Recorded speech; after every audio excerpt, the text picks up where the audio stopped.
Hello, hello, welcome to Ubildink, Ubildink ASMR. Welcome to Ubildink ASMR.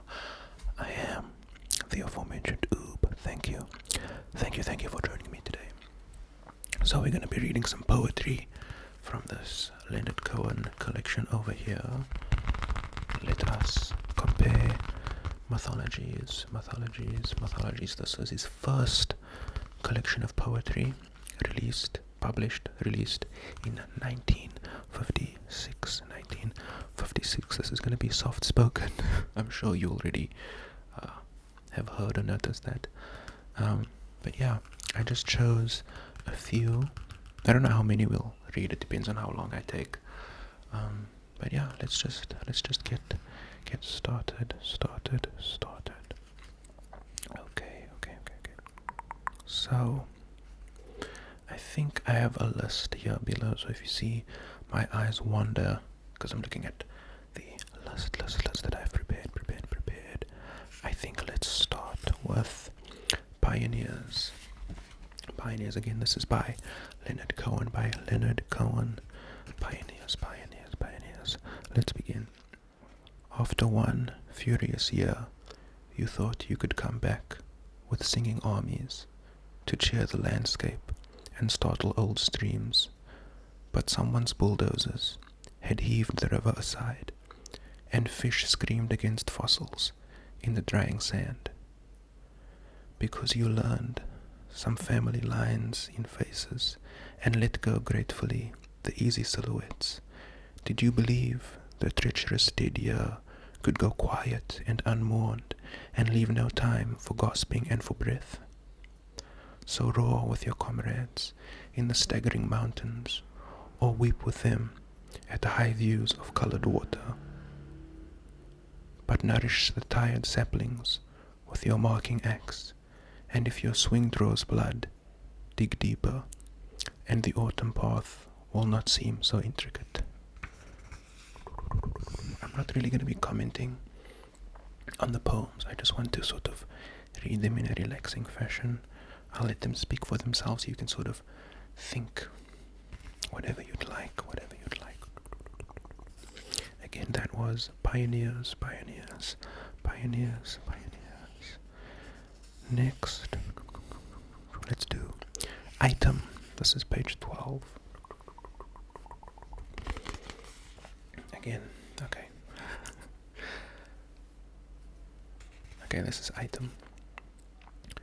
Let the stillborn eagle demonstrate how he avoided the arrow with its predicament of death, his closed eyes, his half-formed feathers. Let him teach how wise was his early death, how the hunter paused only a moment in the narrow path and would not waste his arm to cool the quick dying warmth. And let the heroes with their promised swords consider the darker battle, the unthinking steel, the old but difficult flesh, the thrust and the regret, and let them speculate on their chipped skeletons, moving on the dry field of death, how very painful and loud and brittle. Then let them remember the stillborn eagle and the young bird bones which do not hurt or rattle. That was Item. Next up we have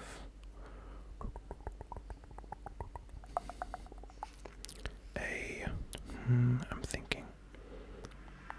Yeah, I guess we'll do this one. These heroics.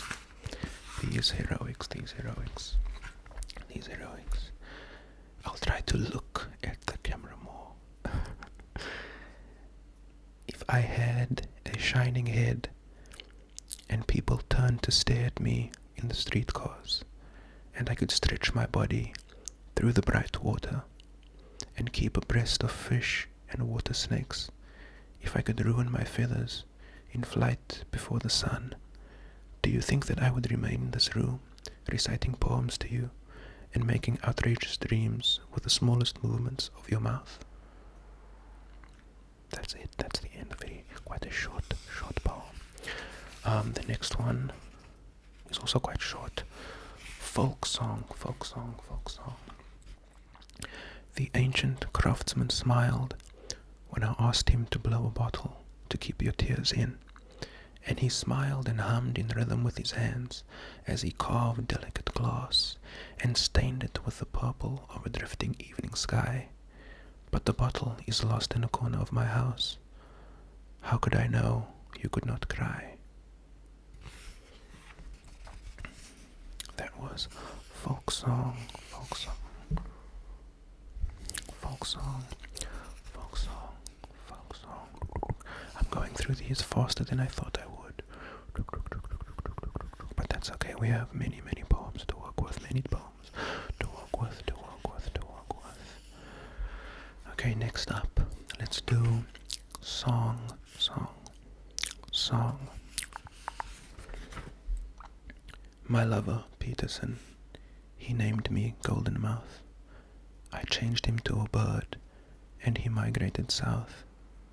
My lover, Frederick, wrote sonnets to my breast. I changed him to a horse, and he galloped west. My lover, Levitt, he named me Butterfeast.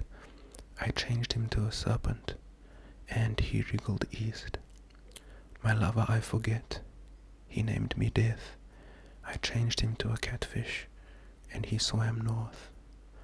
My lover, I imagine, he cannot form a name. I'll nestle his fur and never be to blame.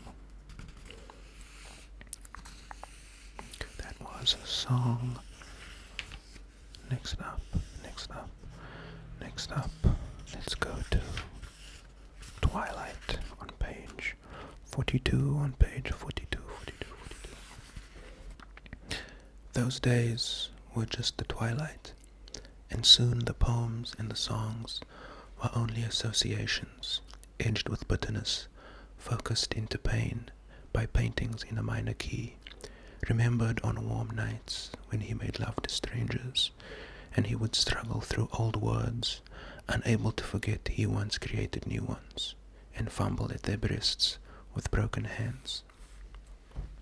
When he finally did become very old, and nights were cold because no one was a stranger, and there was little to do but sift the years through his yellow fingers, then like fire-twisted shadows of dancers, alternatives would array themselves around his wicker chair, and he regretted everything.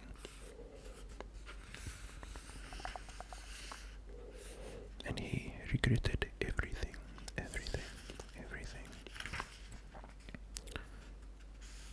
Next we have Halloween poem. I mean, it is October. I think we'll do that one last. We'll do that one last. We'll do that one last. Looking for page 50. Okay, next one is called Warning. If your neighbor disappears, oh, if your neighbor disappears, the quiet man who raked his lawn, the girl who always took the sun, never mention it to your wife. Never say at dinner time whatever happened to that man who used to rake his lawn. Never say to your daughter as you're walking home from church, funny thing about that girl, I haven't seen her for a month. And if your son says to you, nobody lives next door, they've all gone away, send him to bed with no supper, because it can spread, it can spread. And one fine evening coming home, your wife and daughter and son, they'll have caught the idea and will be gone. That was a warning. Again, warning by Leonard Cohen. All of these are by Leonard Cohen. I do not have any more written down. Let me just see how long we've been going here. Okay, next we will read Had We Nothing to Prove? Had we nothing to prove but love, we might have leaned all night at that window, merely beside each other, watching Peel Street, wrought iron gates and weather vanes, black lace of trees between cautious Victorian silhouettes.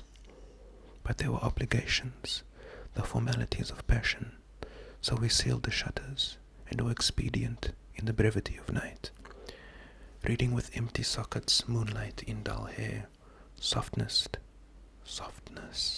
to chafed thighs, both of us anxious and shaking the night, with all my arm, she with fingers, and gentle, no hope for silver leaves in the morning, and always a glance for the brightening window, a suspension of breath for the hearing of birds, and incantations to the sun, which stirs in dust behind stone horizons. Behind stone horizons. This is Halloween poem. Impassive frogs, skins stretched taut, grey with late October, the houses down my street crouched, unaware of each other, unaware of a significant wind, and mad children igniting heaps of rattling leaves, and the desperate cry of desperate birds. I don't know where the children got the birds. Certainly there are a few around my house. Oh, there's the occasional sparrow or robin or wren, but these were big birds. There were several turns of parcel twine about each bird to secure its wings and feet. It was that particularly hard variety of twine that can't be pulled apart, but requires a knife or scissors to be cut. I was so lost in the ritual that I'm not sure if it was 7 or 8 they burnt. The effluvia of festering bodies was so great that even the Mongols avoided such places and named them Mobali, city of woe. That section there is in a parenthetical and it's quoted, so it's quoted from another piece. Anyways, let's continue. Soon they grew tired of the dance and removed their crepe paper costumes and said prayers and made laments. Another parenthetical. Now that I think about it, the birds must have been pigeons. Back to the stanza. It was 8:45 when one bright youngster incited the group to burn the frogs, which they did at 9. If one of Temujin's warriors trapped a deer to eat, it was forbidden to slit its throat. The beast must be bound, and the beast's chest opened, and the heart removed by the hunter's hand. Very dark and spooky indeed. That was a Halloween poem. Halloween poem.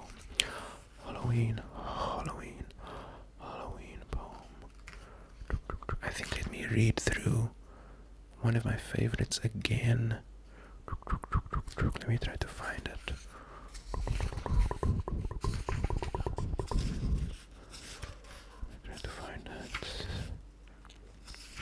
Let me try to find it. I think it was song, yes. So, yeah, we're gonna finish off. I know I said I'd finish off by reading Halloween poem, but I don't know. I just want to read song again because I like it so much. Yeah, so this is Song by Leonard Cohen. My lover Peterson, he named me Golden Mouth. I changed him to a bird, and he migrated south. My lover Frederick wrote sonnets to my breast. I changed him to a horse, and he galloped west. My lover Levitt, he named me Butterfeast. I changed him to a serpent, and he wriggled east. My lover I forget, he named me Death. I changed him to a catfish, and he swam north. My lover I imagine, he cannot form a name. I'll nestle in his fur, and never be to blame. And never be to blame. Yeah, as I said, these are all poems by Leonard Cohen from this collection. Let us compare. Mythologies. I will definitely do more poetry readings in the future from other collections of poetry.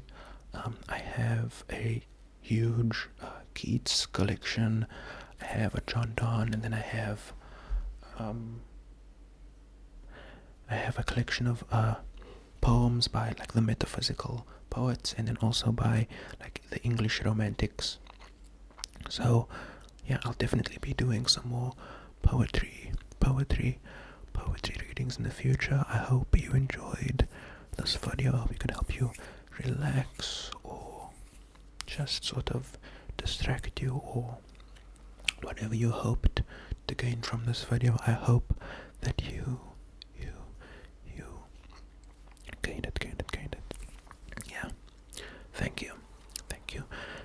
you so much for spending this time with me. I will see